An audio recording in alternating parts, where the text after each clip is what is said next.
What's going on, everybody? This is Paul J. Kim. There is a story of a wise Native American father who's walking down the road with his son. He looks directly in his son's eyes and he says, "My son, I have something very important to tell you.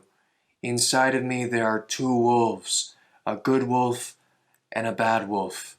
And he keeps walking on. At this point, his son's like really weirded out. He's kind of concerned for his dad. He goes, "Dad, which wolf will win?" And the dad looks at him and says, "The one I feed more, that one will win. The one I starve more, that one will lose." And while the story itself is kind of intense and weird at the same time, there's actually a brilliant truth to what this father told his son. And it's a truth that applies to all of us in our struggle with, you named it, lust. Now, ever since the Garden of Eden, original sin, there was a problem that happened. There was all sorts of disorder that was introduced into the human experience, and while the blood of Christ, and especially baptism, has washed away the stain of original sin, the effects of original sin, namely that downward pull towards lust, that is a struggle that we unfortunately will have to deal with until we're dead. But as Philippians 4:13 reminds us, I can do all things through Christ who strengthens me. Now, we have to have a game plan.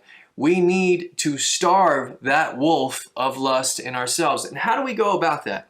If lust is like spiritual cancer, then we need to apply spiritual chemotherapy to that sucker. Our tools against the struggle, first and foremost, start with daily prayer, whether that means jumping into the Word of God and meditating on it, whether that means praying the rosary and getting to know the Blessed Mother and asking her for the gift of purity. For me, this was a game changer, praying the Chaplet of Divine Mercy. There's so many forms of prayer that we can take on a daily basis, which is going to ensure that we keep that lifeline with God and His grace, through which we're able to do all things and overcome our struggles.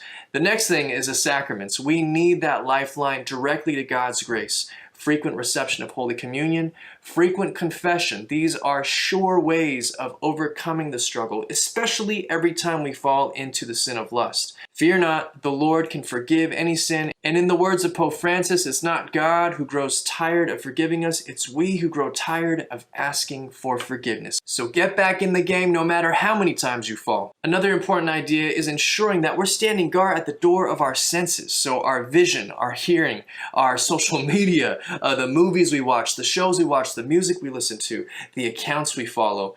Does any of this content lead me into that sin or that temptation? So in other words, if there's any accounts or if there's any content or shows or movies that you need to stop watching or unfollowing, be about that. Be wise. Don't lead yourself into the occasion of sin by poor choices with what kind of content you consume each day. And friends, we can't do this alone, so we need community. Community is so important with ensuring that we're able to overcome whatever struggle that we're dealing with, especially when it comes to lust. So you can get that accountability through maybe going to confession regularly with the same priest, so he knows you, all right? He knows what you're going through. He's going to keep you accountable. That could also mean turning to a friend, a fellow Catholic, who can help keep you on the right track and give you encouragement when you are struggling in the very good fight and battle against lust towards purity, towards that freedom of heart. I hope this encourages you. Know of my prayers. God bless. Peace.